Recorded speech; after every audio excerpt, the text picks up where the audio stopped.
Your Royal Highness, Madam President of the General Assembly, Excellencies, ladies and gentlemen, dear friends, it is an honor to join the United Nations Association of the United Kingdom to mark this special anniversary.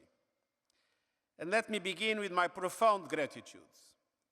Gratitude to the United Kingdom for its decisive role in creating the United Nations. And even more, gratitude for being such a strong pillar of multilateralism and champion of the United Nations today. The UNA UK is a key reason why. I salute your 80 years of advocacy, awareness raising, and unwavering commitment to keeping the United Kingdom global. My thanks to you and all the members of civil society here today for showing up for the UN and for honoring history with your eyes firmly fixed on the future. We need you more than ever. Dear friends, we are here to celebrate UNGA at 80, when delegates from 51 countries came together in this hall for the very first session of the General Assembly. We also mark another moment, exactly 80 years ago today, when the Security Council met for the first time. To reach this hall, delegates had to pass through a city scarred by war. Buckingham Palace, Westminster Abbey, and the House of Commons had been shelled by the Luftwaffe. And as those bombs fell, terrified civilians huddled here in the basement of the Methodist Central Hall, one of the largest public air raid shelters in London. Throughout the Blitz, as many as 2,000 people gathered here for safety, hoping beyond hope that this building would last that night.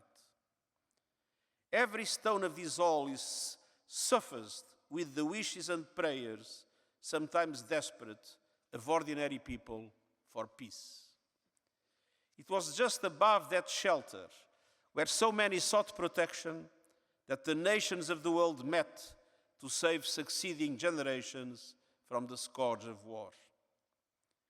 In many ways, this hall is a physical representation of what the United Nations is, a place people put their face for peace, for security, and for a better life.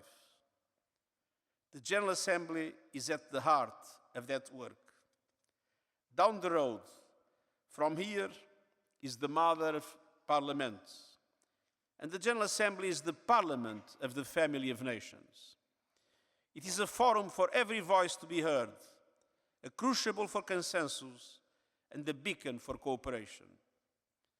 The first General Assembly resolution, adopted just days after the first meeting, focused on disarmament and the elimination of atomic weapons as a global goal. And for 8 decades, the General Assembly has been the place the world comes together to help advance peace, promote sustainable development, and safeguard human rights. By its nature, the work of the General Assembly may not always be straightforward or seamless, but it is a mirror of our world, its divisions and its hopes, and it is the stage on which our shared story played out. Today, we are entering a new chapter of that story. And so, dear friends, in my first year as Secretary General, I stood in this very place to address the UNA UK. It was 2017, in the wake of elections and referenda that shook societies around the world. I spoke of risks we faced, local conflicts becoming regional, new technologies, including artificial intelligence, threatening to profoundly disrupt economies, national sovereignty being invoked as a pretext to undermine human rights. Over the last decade, all of these and more has unfolded at warp speed. The conflicts in Gaza, Ukraine, and Sudan have been vicious and cruel beyond measure. Artificial intelligence has become ubiquitous almost overnight, and the pandemic poured accelerant on the fires of nationalism, stalling progress on development and climate action. If this period has taught us anything, is that our challenges are ever more borderless and ever more interconnected. And the only way to address them is together. And that requires a robust, responsive, and well-resourced multilateral system. Yet, as we speak, that system is under threat. 2025 was a profoundly challenging year for international cooperation and the values of the UN. Aid was slashed, inequalities widened, climate chaos accelerated, international law was trampled, crackdowns on civil society intensified, journalists were killed with impunity, and United Nations staff were repeatedly threatened or killed in the line of duty. At the same time, we see powerful forces lining up to undermine global cooperation. Last year, the UN reported that global military spending reached $2.7 trillion, over 200 times the UK's current aid budget, or equivalent to over 70% of Britain's entire economy. As the planet broke its records, fossil fuel profits continue to surge. And in cyberspace, algorithms rewarded falsehoods, fueled hatred, and provided authoritarians with powerful tools of control. Yet, despite these rough seas, we sail ahead. Look no further than news of this very day. Today, the agreement on marine biological diversity of areas beyond national jurisdiction comes into force. The treaty establishes the first legal framework for the conservation and sustainable use of marine biodiversity in the 2/3 of the ocean beyond national limits. The negotiations were a model of modern diplomacy, led by science, with participation not just of governments, but of civil society, indigenous peoples, and local communities. These quiet victories of international cooperation, the wars prevented, the famine averted, the vital treaties secured, do not always make headlines. Yet they are real and they matter. If we wish to secure more such victories, we must ensure that full respect of international law and defend multilateralism strengthen it for our times. The world of 2026 is not the world of 1946. As global centers of power shift, we have the potential to build a future that is either more fair or more unstable. If you wish to make it more fair, it is critical that the international system reflects today's reality.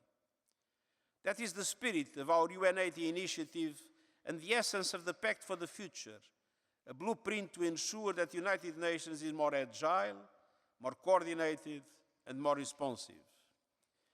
It is also the center of our drive to update the Security Council and to reform the unjust and unfair international financial architecture. And I would add that it is manifestly in the interest of those who hold the most power to be on the front lines of reform. Those trying to cling to privileges today risk paying the price tomorrow. And so we must be bold enough to change, bold enough to find the courage of those who came to this hall 8 years ago to forge a better world. The circumstances demand nothing less. Dear friends, in this moment when the values of multilateralism are being chipped away, it is up to us, in our capacity as professionals, as voters, and as members of organizations like the UNA UK, to take a stand. More than ever, the world needs civil society movements that are fearless and persistent, that make it impossible for leaders to look away. The General Assembly, which we celebrate today, exists because of a simple truth. Humanity is strongest when we stand as one.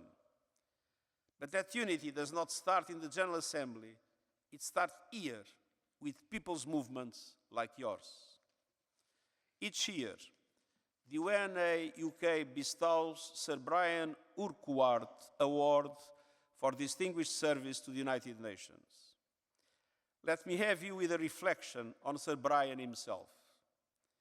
When the United Nations first opened its doors, many of its staff bore the visible wounds of war, a limp, a scar, a burn. Major Urquhart was one of them. He had been on a ship that was blown up in the English Channel, witnessed the liberation of Bergen-Belsen, and carried for the rest of his life the limb from a parachute that failed to open. There is a persistent myth, now echoing louder each day, that peace is naive, that the only real politics is the politics of self-interest and force. But the founders of the United Nations were not untouched by reality.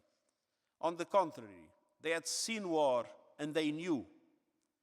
Peace, justice, and equality are the most courageous, the most practical, and the most necessary pursuits of all.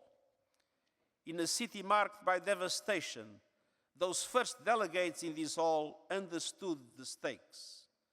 So did the people in that bomb shelter. So did the first staff like Sir Brian. Our duty is to serve with the same sense of urgency. And I thank every one of you for choosing to live a life of engagement and participation. Together, let us continue to strive for justice, for humanity, and for peace, and I thank you.